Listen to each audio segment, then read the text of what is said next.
He joins us now from Ankara. Ufuk Ulutaş, thank you very much for joining us on TRT World. Now, do you think President Erdogan is going to get what he wants from President Trump in this meeting? And that will be an ending of support, US support, for the YPG?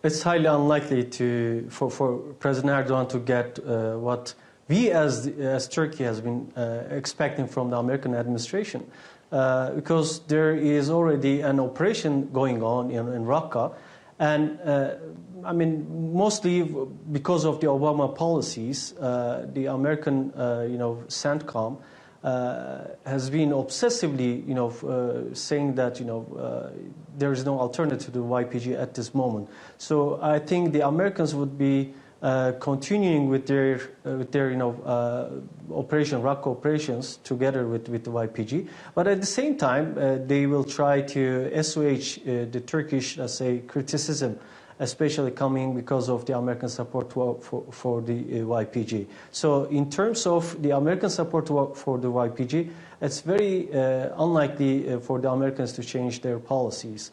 But I mean, the YPG, PKK issue or Syria has a broader probably meaning for both countries, and U.S. will probably try to convince Turkey that American support for the PKK will not ultimately harm the Turkish national security, maybe offering some assurances to the Turkish intelligence establishment, including intelligence sharing or using the drones and watching the activities of the PKK in the border areas, maybe help Turkey intelligence-wise with the operations that has been going on inside Turkey.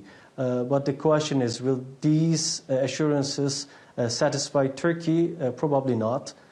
Turkey will probably keep striking the PKK positions, not only in Iraq but also in Syria.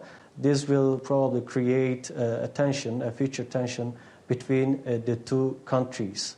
And the other issue that will be discussed, I'm sure, between the two men is the extradition of Fethullah Gulen, who, of course, is accused of being behind the coup, the attempted coup here in Turkey last year. Do you think that President Erdogan will see any movement from the Trump administration on that particular issue?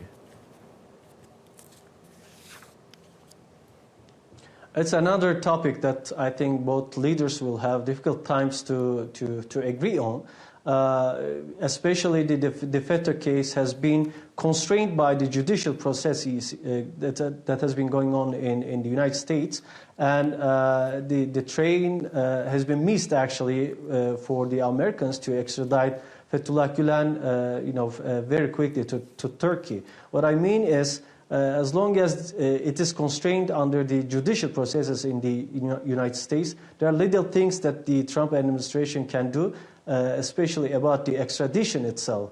But there are other things probably that will be under discussion between the two leaders, revolving around political pressuring the Gulen gang in Washington and in United States in general.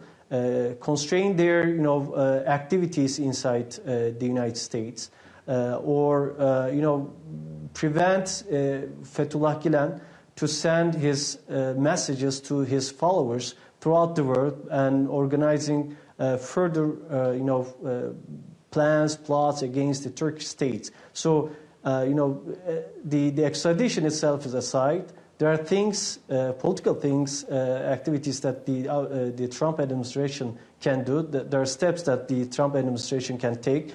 Probably instead of focusing so much on the extradition, although the Turkish government will ask that, Trump will go on and focus more on the other steps, political steps that can be taken against the Gulenist or the FETA.